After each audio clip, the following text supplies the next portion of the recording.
But it still seems weird to let everybody, I don't want to call anyone out, everybody into the All-Star race because everybody's not an All-Star. Obviously, SVG is going to be tough. He's really good at all this stuff, but everyone's just continuing to try and learn, and we have a lot of progress to go. He reminds me of a young Kyle Busch. He does not remind me really of a young Dale Earnhardt. Maybe a little bit, but I think it's different. My favorite reporter, Heather. My favorite reporter. What was it like for you growing up in this environment around this sport? It was amazing. I say sit them out. You can't race. Next two races, don't come because we're not letting you in. Just because those channels are free and available doesn't mean that every conversation is meant for everyone. I consider myself a fan of the sport. I care about the sport. Been around it my whole life. I want it to be successful. You guys are like the last great single car team in the garage area. How do you... That's right. You're a car dude, right? Yeah, I love cars. Okay, I'm a car person. My dad actually worked for Ford when I was a kid growing up.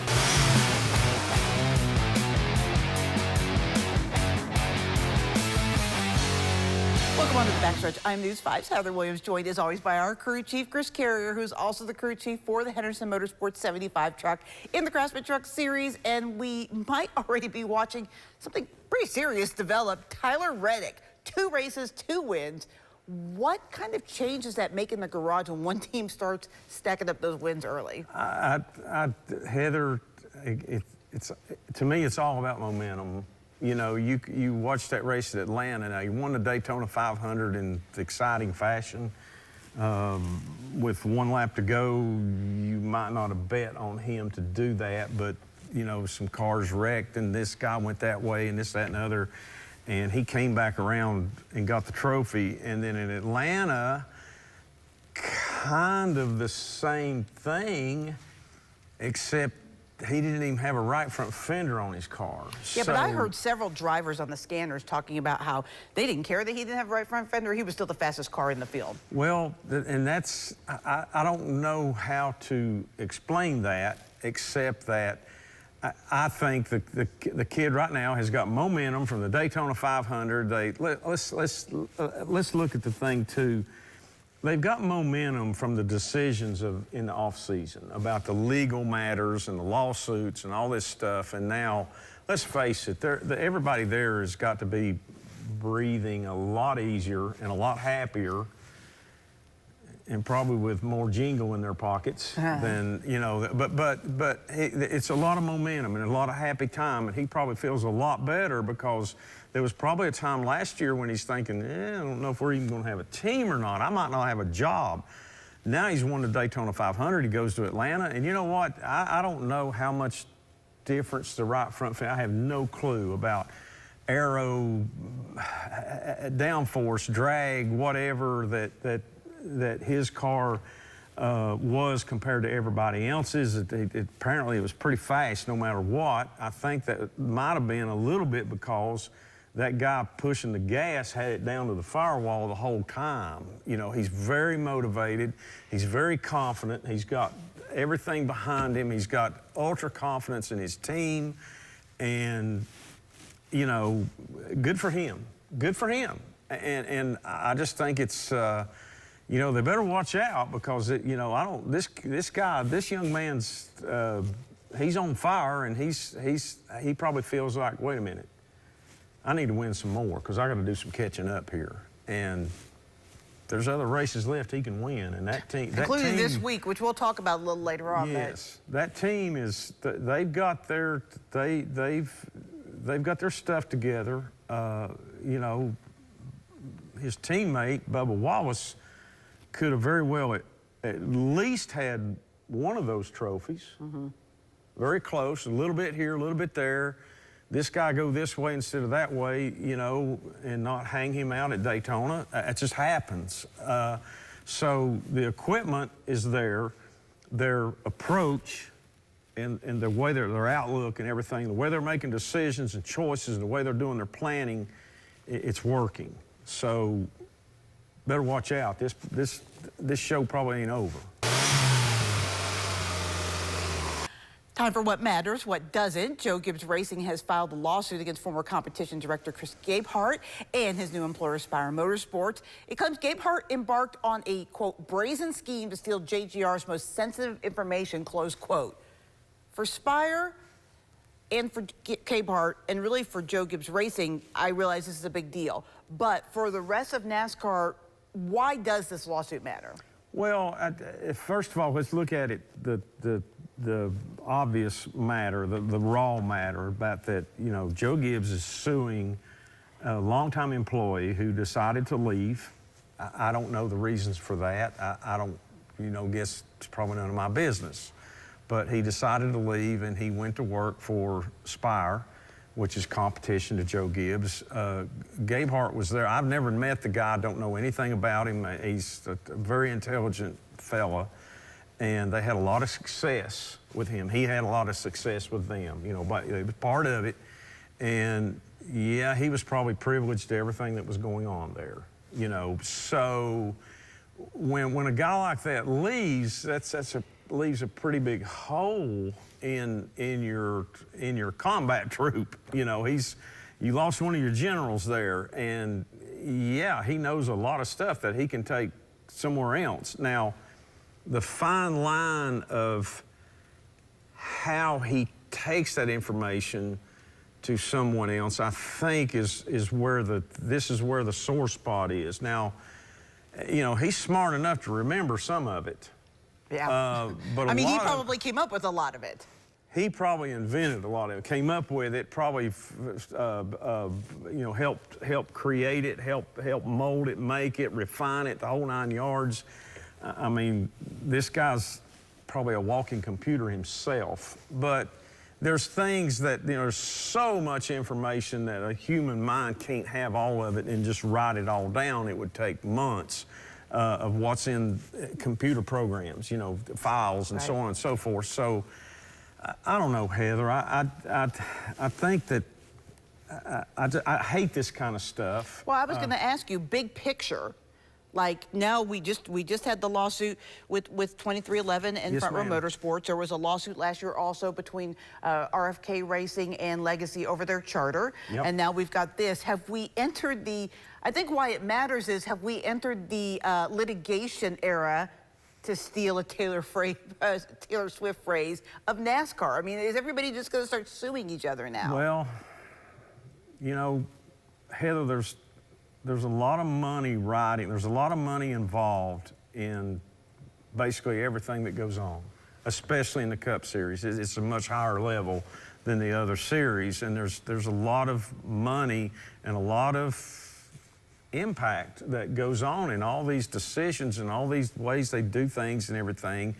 And, you know, it's kind of funny. I was listening to a little story on Instagram about the late Jake Elder, who was one of my hero crew chiefs. Never really met the man or talked to the man much, just a little bit, but he was a guy that is kind of on the other end. He was a 1970s version of Chris Gabhart, but he was actually, what history says, he was actually illiterate. You know, he couldn't really read or write. He never had any formal education. But he changed teams more times than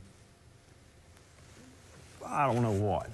I mean, it was like the narrator of the story was telling how many times he went from team to team, and he went, I don't know how many times he worked for Darrell Waltrip, you know, and Dale Earnhardt for that matter. But he was a guy who knew stuff. He took it with him. I don't know that he had any notes except what was in his head. And I'm sure there were arguments. He was pretty hard to get along with, I think. He demanded a lot. And you know, that everybody kind of went on and it was fine and everybody got along and just went on and didn't worry about it. You know, wherever he was at, most of the time he won races. And people hired him and kept him, I guess, until They couldn't we can't deal get with along him anymore. We can't deal with it no more. We're fixing to kill one another, so one of us better leave, and it was usually Jake. Now we've got people who, you know, you have contracts that say this and say that, and there's really no I hate because of this. There's really nothing left that people can just shake a hand on. And I tell you what I'm going to do. Right. You tell me what you'll do for me in return. We'll figure out how we're going to go along, and then we trust one another. Yeah, that's and everybody long gone. tells the truth. That's no longer, that's floated way down the river, and to me, I despise that. I despise that it's that way. Now, I know business is business, and you got to be smart, and you got to write everything out and all this stuff like that, and make sure everybody's, covers the details. But this is the kind of stuff that makes me believe, maybe we're not trying to figure out the cure for cancer. We're not sending a space rocket to Pluto. We're not doing anything. We're not trying to stop foreign countries from coming over on our shores or stopping war. We're racing a bunch of cars around a track, and half of them are running into one another, half of them running into the wall, and then they get out and they push one another and act like a bunch of kids out of kindergarten, and people in the stands love it. It's entertainment. Let's face it, half of them are soused, at least by the time they leave, and the people at home probably are too. But it's entertainment, and I think this is. I just hate it's gone this far. Now, where this is going to go and where this is going to end, I don't know. It's probably going to drag on for months. And now it's like, okay, or is it, as you were saying, they're trying to keep him from working for Spire while they're trying to work this out. So, is that fair? I don't know. I mean, I don't think so in my mind, but I don't know, we don't know really who violated who here. Right. And I'm afraid. No, it's going to be an interesting few months as the details come out, because the first week and a half, not even week and a half, first week has been eye-opening. So it's like it's worse than anything. Well, I've said for a long time, sports are male soap operas, and this kind of proves it for me. I mean, I know a lot of women watch sports, and I'm a woman who's into sports, but it's like soap opera. And I know there are men that watch soap operas for that matter, but I've always said that it's kind of a male soap opera. So, well, and like here are people, let's face it, that Chris Gabhart, again, I never met the guy. I know he's got to be a super intelligent and super productive, great, he helps make race teams win races, period.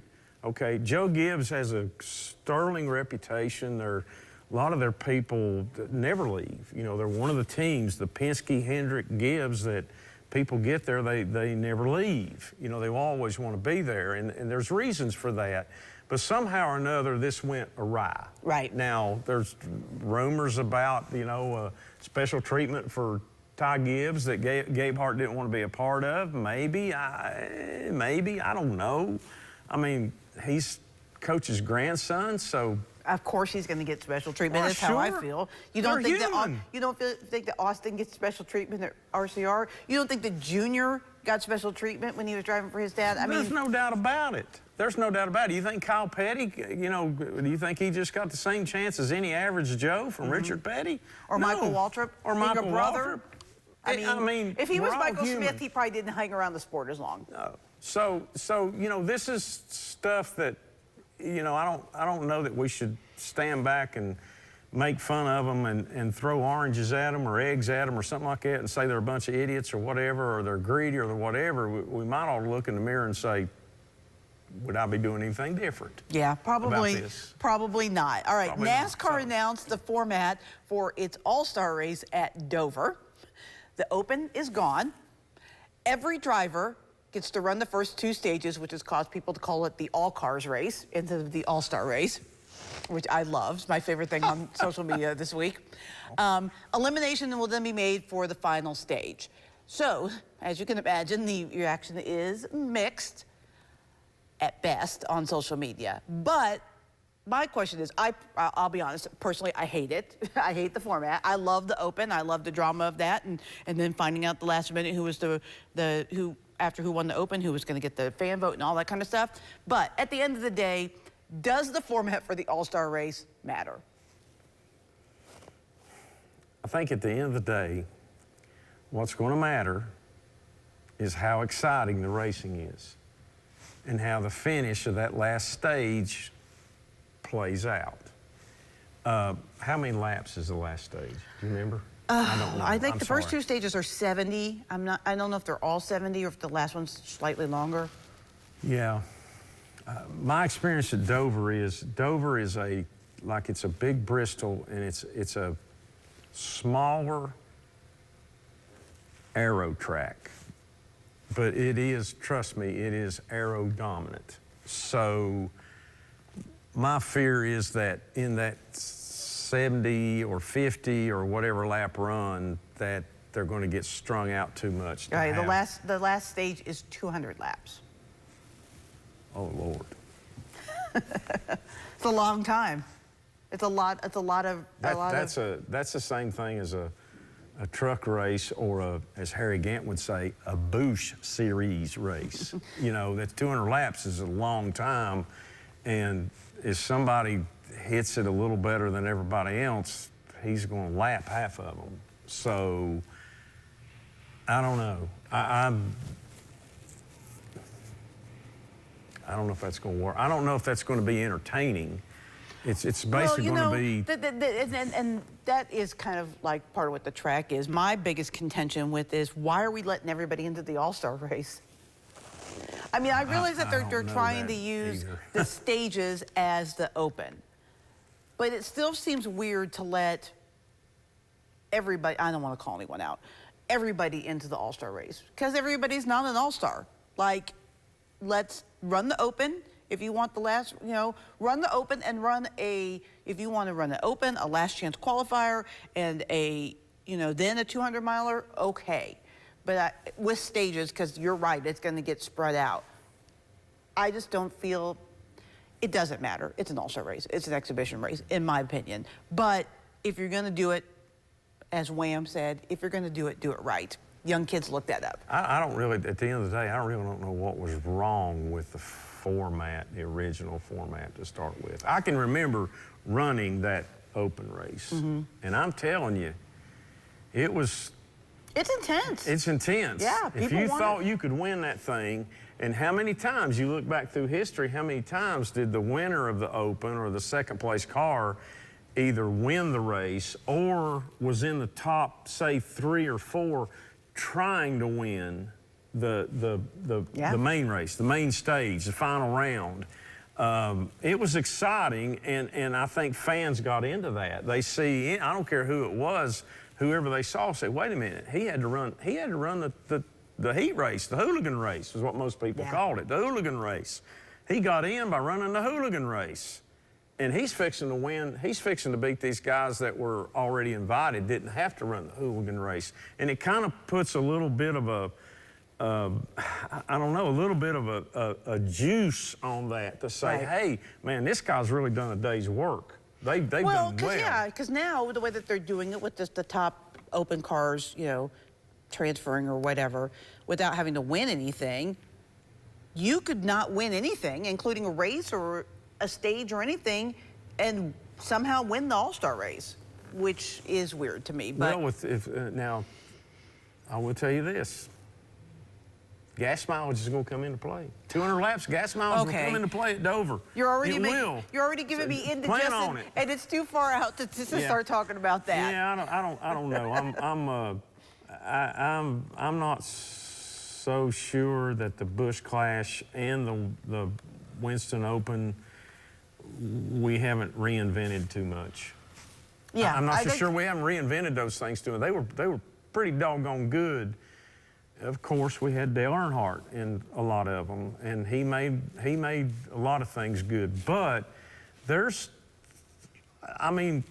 now you've got Kyle Larson and you've got Denny Hamlin, and now you got Carson Hocevar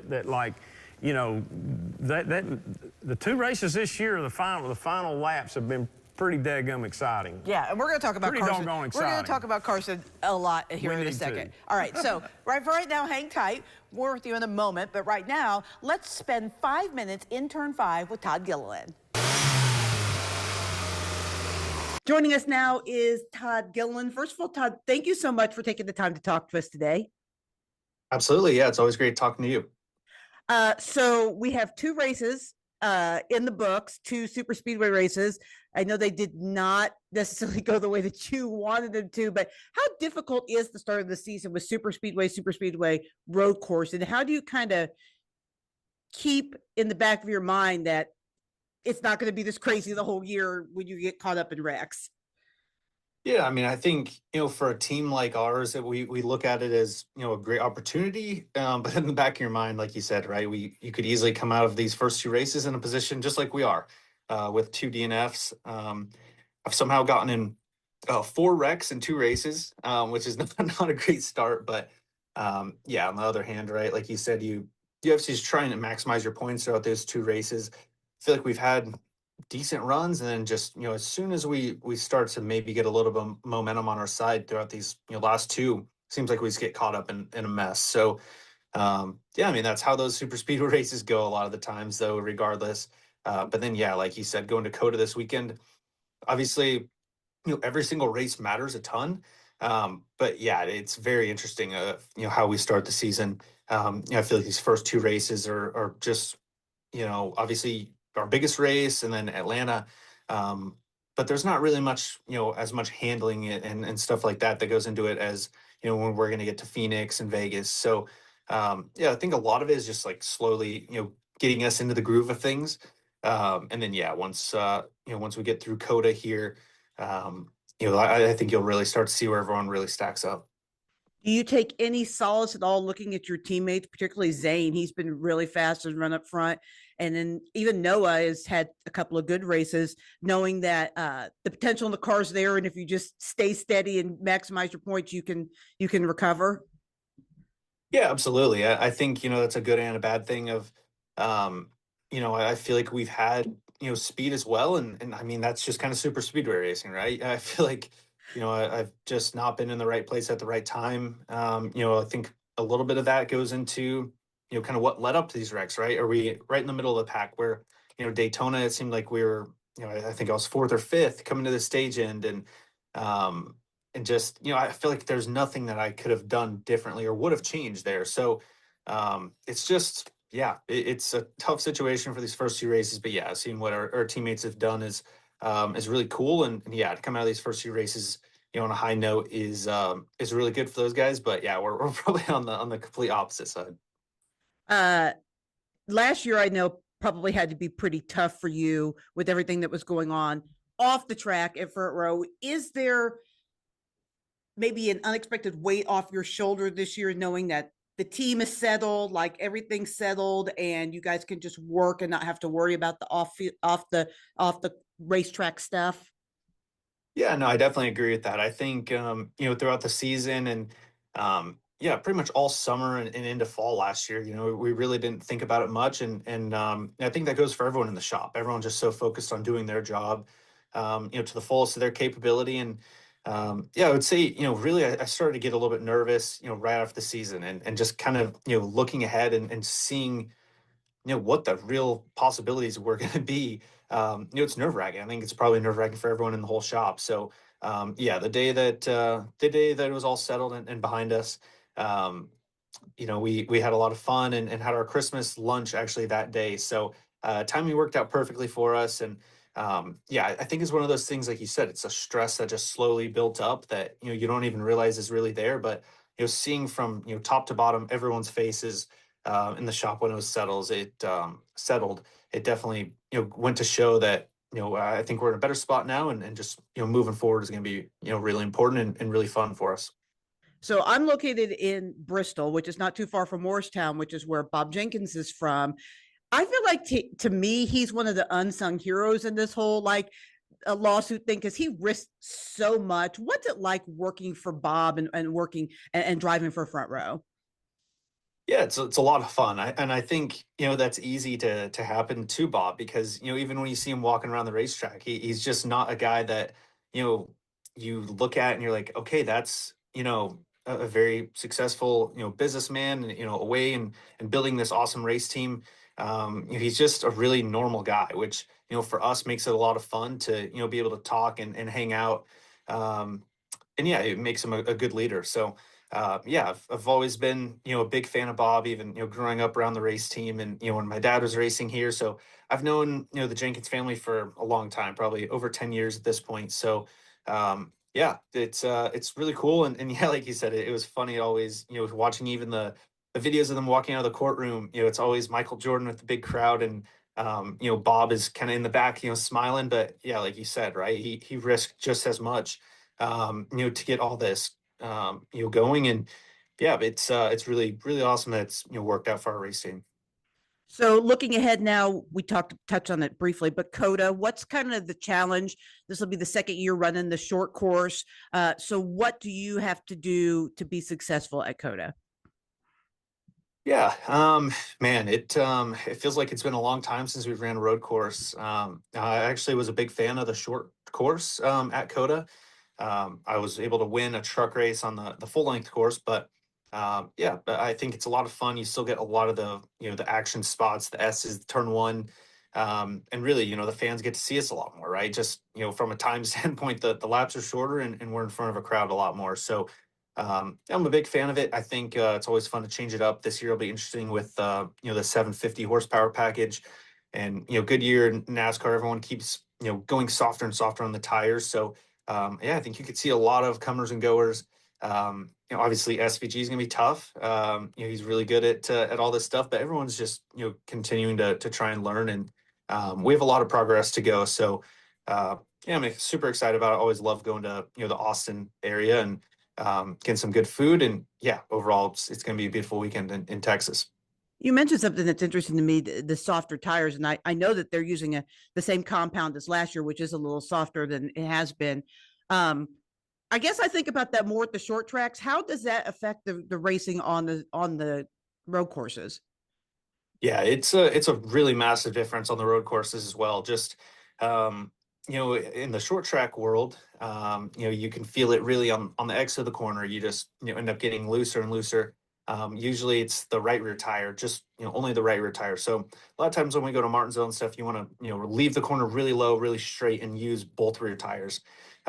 Whereas on a road course, you're using both tires regardless. You're sliding on entry of the corner, exiting the corner. So COTA, majority of the corners are left-handers, just the way the course is laid out. But there's really no off time for any of the rear tires. It wears them out super quickly. And I think realistically, that's where SVG has been so good. His throttle application is super smooth, carries a lot of roll speed, and is able to just get going off the corner without using as much rear tires as everybody else. So, and then, yeah, like that's, kind of the same thing as short track, right? Once you get the rear tires hot and worn out, you're sliding around. You can't carry any speed into a corner, exiting a corner, and then you just get really, really vulnerable. So, yeah, it makes it fun, and you just, an extra thing that you really have to take care of.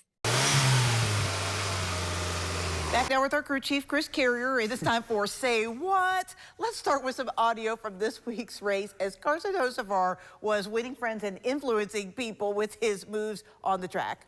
77 trying to split. Keep going. Bottom here. Bottom hard. Yellow. 77 just wedged the middle there. Yeah, the 77 just tried to wreck everybody. Watching him inside. What an idiot. Caution's out. There wasn't even a hole. He just drove at the left rear of you. So, Chris, Hocevar was certainly the topic of conversation this weekend. I know there are many fans who like his persona, but can these kinds of moves and this kind of driving, could it keep him from winning a race at some point? I think it could, Heather. I'm going to tell you what's kind of happening here with the guys who are established front runners. Okay, and I'm not singling anybody out, but I'm just giving you examples. Guys like Denny Hamlin, guys like Kyle Larson, guys like Joey Logano and Ryan Blaney, and so on and so forth, Christopher Bell, so on and so forth. Carson Hocevar is, he's like a threat to them. And this went all the way back to when I was younger, the Dale Earnhardt Sr. and Harry Gant days, and even before that, people like Jack Ingram and people that ran local short track. When there was a younger guy or a new guy, didn't have to be so younger, a new guy come in, but most of the time that's younger, would come in and all of a sudden, wait a minute now. 6 months ago, this kid was running 15th. He wasn't trying to win races, and now he's up here, he's breathing down our neck, and it's every week, doesn't matter where he goes. Who does that sound like? Carson Hocevar.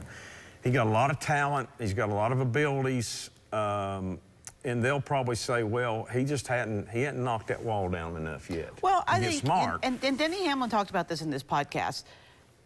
You do need friends to win races. You do need friends. There's going to be a moment in a race where you're going to need a brake cut to you to get into a lane, or you're going to need somebody to push you, or you're going to need somebody to pit with you, or whatever. And if you don't have any friends, you're not going to get that help. It makes the already tough job of trying to win a Cup Series race a little bit, at least a little bit, or maybe more of a little bit tougher. Because just like you said, you might need somebody behind you to push you by that guy on the inside. You might need somebody to do that on a restart. You might need somebody at Talladega or Daytona just to run with you so I can get up there to those 3 or 4 lead cars. You might want somebody to pit with you at the same time. Or there are many, many things. And, if you got everybody like, I don't want to let that guy win. I'm not ready for this. I just don't like him. I don't like, last week he cut me off, and 3 months ago at Atlanta, he ran me in the wall, and he doesn't really care, this, that, and the other. If you get, it's going to be difficult. Now, the time is going to come. Good friend of mine, Peter Suspenzo, he's a former Cup crew chief, did a lot of stuff, very smart man. He works at Spire on the Cup side. He's in the mix of the leaders there, kind of, and we talk to one another. Every time I'm over, I always say hello to him, talk to him, And we were talking about him before Daytona, and Carson's car was sitting right there. I said, this boy right here is going to win a race. This is going to happen. He said, oh, it's going to happen. It's coming. Well, there's going to be a moment where he's going to have a car that's just going to be dominant. He will need friends, and it's almost been, it could have been twice this year. So it's coming, and it's going to antagonize a lot of people. Oh, yeah. But there's I think that a lot of them, though, are probably, especially the veterans, people who've been around enough, are, like probably Denny Hamlin. And in his mind, he's saying he knows it's coming. The kid is too good. He has too much raw talent. He has too much desire, and he's doggone good. I mean, let's face it, he's good. He reminds me of a young Kyle Busch. He does not remind me really of a young Dale Earnhardt. Maybe a little bit, but I think it's different. I think it's different. The comp that I hear that I think to me is probably closer is Ernie Irvan. It's real close. Because the difference between Carson and Kyle is that Carson's actually a really personable guy outside the car, and Kyle is now. But when Kyle was young, he was kind of a heel to deal with. Age has it does to a lot of us. It was tough when I was younger. How do you know about it? What age does? But time has mellowed Kyle. But it's more like Ernie, because Ernie always had a smile, on his face. He'd wreck you with a smile. It's funny. You see, I saw a little clip of Ernie back when well, I get it. Everybody said he started a wreck at Talladega. This is when he was driving for Larry McClure. And I remember Larry telling me stories about this. It wrecked about 20 cars, and Kyle Petty broke his leg, and everyone went up in the air and all this stuff, And a lot of the drivers spoke out and said, man, they need to put clamps on this guy. Some of them were pretty intense about that, but some of them just wanted him to say, hey, I'm sorry. I've learned, I won't do this again because I don't want that to happen. And they asked Ernie about, this was at Charlotte, said, do you think you should, say, hey, get up in front of everybody? It did happen at the driver's meeting, and they asked him his opinion on it. He said, no, why should I do that? I'm just trying to race like everybody else. I don't think it was my fault. It just happened.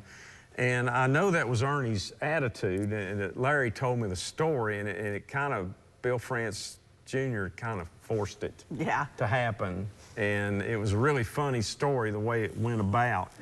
And anyway, Larry talked him into doing it, and he did it, and it went on, and then they, like, I ain't slowing down. I don't care now. You know, so anyway. Well, speaking of not slowing down, here is a piece of audio from Hocevar, and we'll talk about this just real quickly, that I found amusing as he was trying to build his coalition, maybe, to try to win the race on Sunday. Just get with Ross and just be like, look behind you, you know.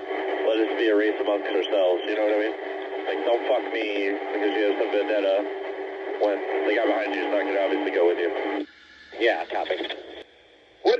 What is this shake and bake that we're talking about? I don't really even know what I'm saying half the time, but I think ultimately, you know, I don't have a lot of friends out here, so if I can have my spotter go down and say a TV slogan, maybe they'll actually push me. He was trying to build this coalition of Chevys because he was around Ross and he was around his teammate. Yes. But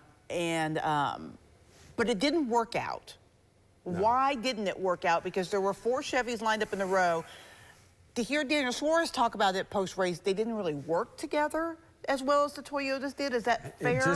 I think it's fair to say, and as I watched the race, I was expecting. I told my wife, and I called a friend of mine, our hauler driver at Henderson Racing, John Light, and we talked. I said, I think you're fixing to see our buddy Hocevar win his first race. This was when they were under caution coming to the last restart.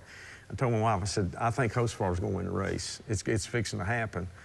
It didn't happen, and it was, in my mind, it was kind of strange. It's like, okay, go on.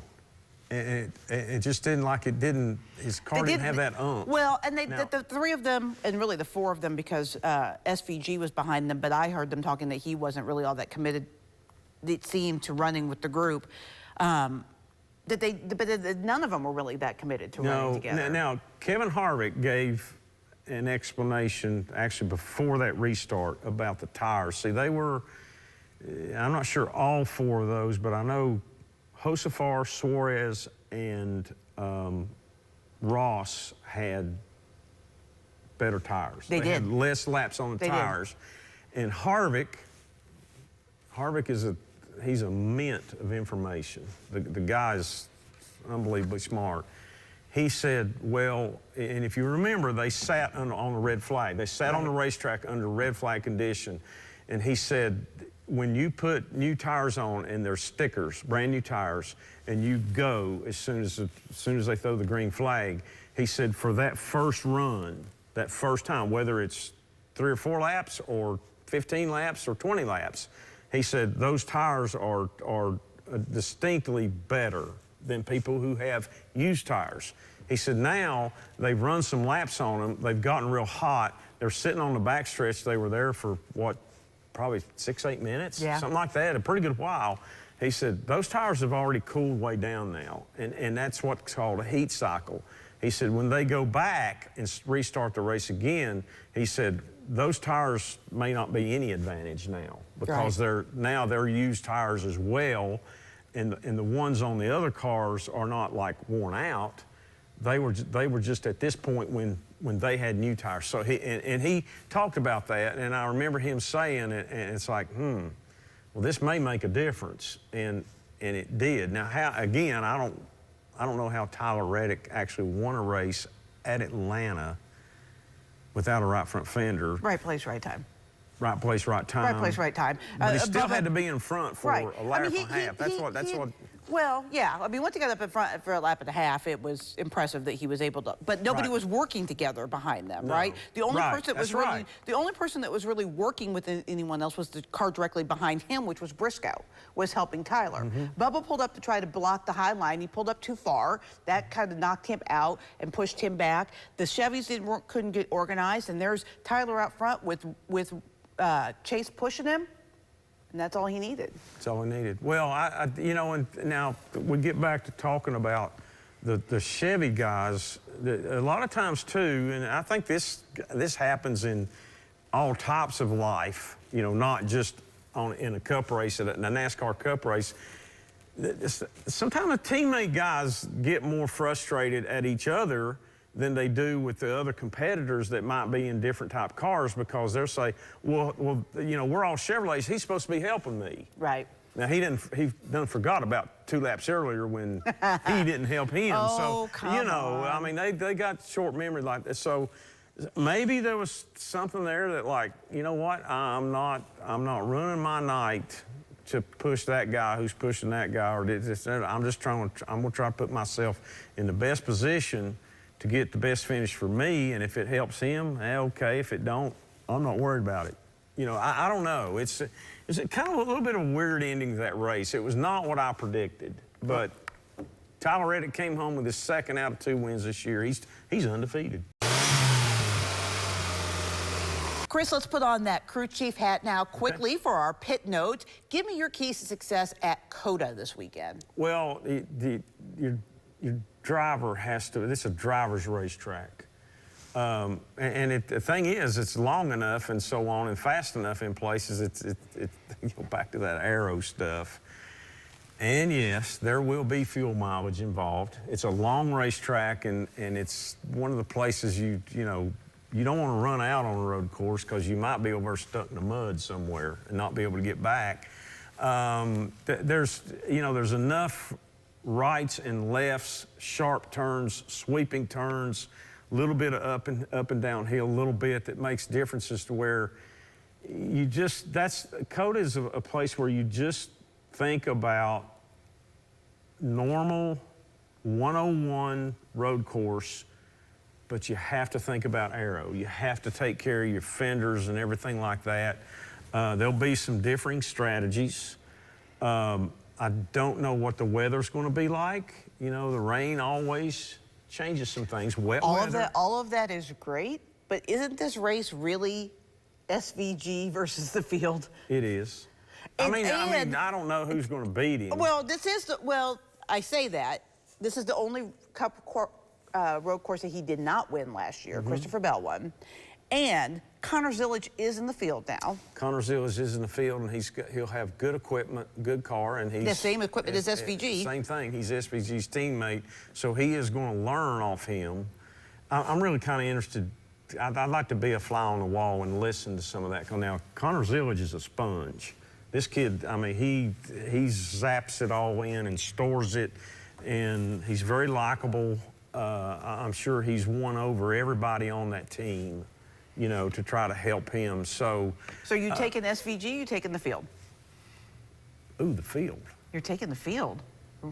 SVG won 5 of the 6 road courses last year. Still the field. Oh. Well, I don't know. I'll take SVG then.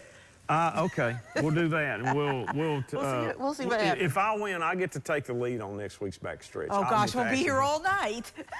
No, we're not going to do that no matter who wins. We will be here all night. But I think it's going to be interesting. I'm really excited, and I'm really interested, curious about the future of SVG, Connor Zillage, road racing at Trackhouse, and how, you know, SVG's got, you know, the jump start because he's older. He's been around a long time. He's already won 5 races. And, well, 6 if you count the one he won on the road at Chicago that started this whole thing. Well, he's won 6 races. He's won 6 Cup races, and Connor's 19 years old. Yes. You know, this is like starting a little bit ahead, but now with that kid, he's not too far ahead. And this kid is going to get better every time he goes to the racetrack. He's a sponge. And I can't wait till he kind of pulls up right there wheel to wheel on the talent and experience level with SVG, and then eventually he will beat him if they both stay together long enough. And the battles are going to be battles are going to be epic. And you know what? If you gave me Trackhouse Racing against the field, that's cheating. I would definitely take that. Because when I take in the field, I'm basically taking Connor. So I mean, I don't know. There's some other people like there is Christopher Bell and Tyler Reddick's really good there. Ross Chastain has won there, so there's another Trackhouse racer for you. You know, and then there's AJ, and there's some other guys that are good on road courses. But didn't William Byron win a race there 2 years ago? Am I dreaming that? Maybe I am. I don't know. I know or maybe Chase he won almost one there. did. Maybe he almost did. I can't remember. Yeah. Well, so anyway, there are good again, you're in the Cup Series, and these guys take road racing very serious. And I think that, I think even Daniel Suarez might be pretty good. He's pretty good on some road races. He is, for sure. He won at Sonoma. He might be. So I think it'd be interesting to see. I'm going to enjoy the Zilich SVG saga as it goes for the next year, 2 years, 3 years, who knows. I think it's going to be a lot of entertainment for true race fans that like watching talented guys that are easy to like, and they're good people, but they race hard. And I think SVG has probably a little bit more prone to like nudge a guy next to him just a little bit, but I don't think either one of them are anything about wrecking anybody. No, I don't think they're anything. I think if they wreck somebody to win a race, they would go home not happy. Yeah, they would not go home happy. So we'll see. Some good races this weekend, a lot of road racing. Truck Series is at St. Pete. Yeah, with the IndyCar guys. That's gonna Dario be fun. Franchitti is in a Tricon car. We'll see how that goes. Colin Braun is in a Spire car. Yes, that's Colin Braun and, no, wait a minute. Colin Braun is in a Dodge. He's in a Ram. Oh, he's in the Ram car, right? Spire the Spire car is Connor Mosick and James Hinchcliffe. Yeah, Hinchcliffe's in the Spire car. Yeah. So it's gonna be great. There's some. The best part about all this year is all the cool old, not old, because I mean Colin and Hinchcliffe aren't necessarily old, but just like all these great names that are coming back into the yeah, the garage. Ram truck deal. There's one of their trucks, a right. 25 truck. It started off with Tony Stewart, pretty big name at Daytona. They had I can't remember who drove. Todd Gilliland drove it at Atlanta. Yeah, I believe that's correct. And then this week it's got Colin Braun in it at St. Petersburg, and they're kind of keeping some secrets. But now I'll tell you, there's going to be some names that people are going to want to watch. It's going to be interesting. There's some of those guys people are going to be really pulling for to do well. It's going to be interesting to see how some of them do.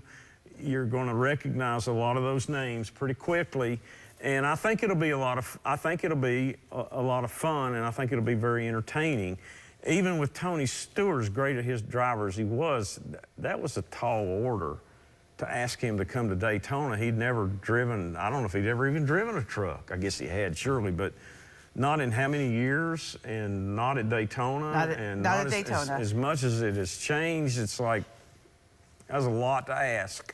So that's going to be cool. But like you say, there's going to be some drivers come along that are going to touch the hearts of some of us older people, to say, man, I hope he does good. We need that too. Well, thanks, Chris, for joining us on the Backstretch, and thanks to you for joining us on the Backstretch. Be sure to like and subscribe so that you can get more Backstretch and not miss an episode.